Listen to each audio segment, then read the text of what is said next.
Hello everyone, I'm Lynda Kinkade. You're watching CNN Newsroom live from Atlanta. Tonight, Russia intensifies its offensive, targeting key infrastructure across Ukraine. We'll be live in Lviv after the strikes on the city overnight. Then, the EU proposes a sixth round of sanctions, including banning Russian oil. But will member countries agree?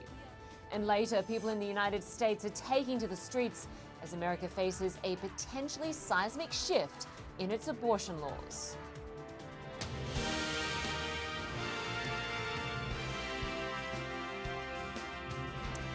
Well, Russia is intensifying its attacks across Ukraine, targeting railways and other transportation infrastructure to keep weapons and supplies from reaching Ukrainian forces.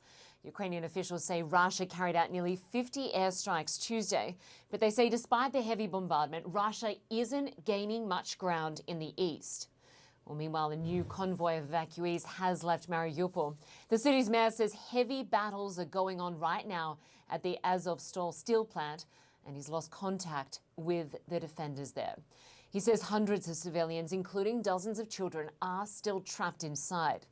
This is the video of attacks on that steel plant. CNN is not in that city, but our analysis suggests the damage shown here was done last week. Well, the Kremlin spokesperson Dmitry Peskov is disputing Western analysts, saying there is no chance that Russia would declare war on its Victory Day. He is also warning against more sanctions. It comes as the EU proposes a ban on Russian oil. We'll be talking much more about that later this hour.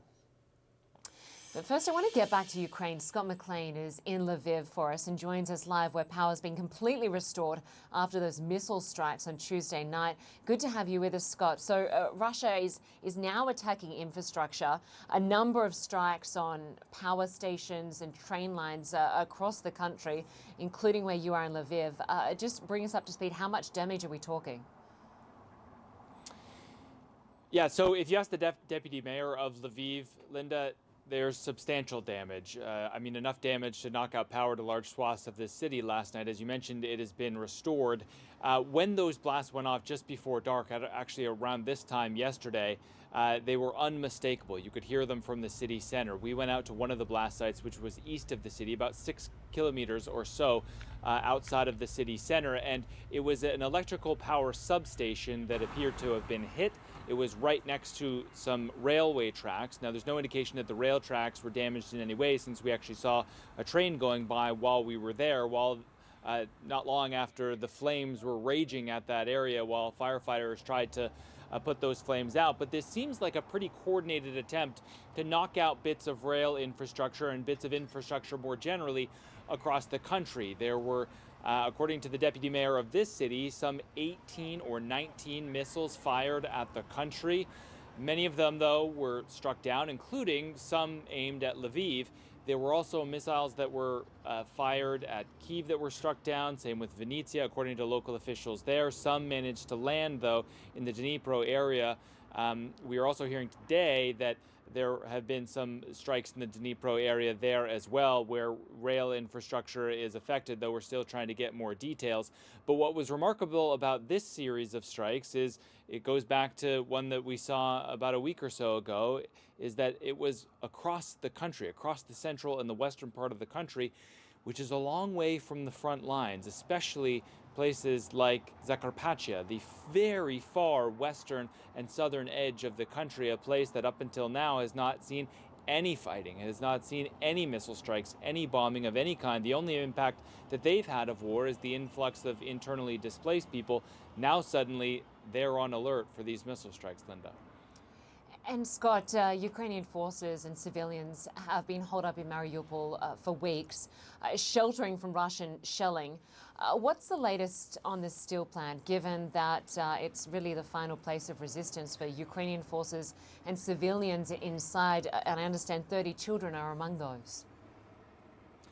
Sure. So you mentioned that the mayor says that they've lost contact with the people inside that plant, or the soldiers fighting inside that plant. According to a presidential advisor, that contact has been reestablished enough to know that, according to the Ukrainians, The Russians are trying to storm the plant. They are trying to take it over, but they say that they have had no success thus far. What we know is that the Ukrainians say that they have been absolutely hammering it from tanks, from artillery, from airstrikes. They've even moved a ship in close to the plant, and they've been launching strikes at it from the ship as well. The Russians say that they have that facility surrounded, but they have not. They're not storming it from the ground. What they do say that they're doing is suppressing militants' attempts to take over or to take new firing positions. They insist that President Putin gave clear orders not to storm the plant, and they are following those orders. All of this, though, does not bode well for the civilians who are still trapped inside of that plant, including, according to the mayor, 30 children. He says that they desperately need a new round of negotiations and a brand new evacuation effort in order to get them out. Lynda? All right, Scott Mclean for us in Lviv, Ukraine. Good to have you with us. Thanks very much.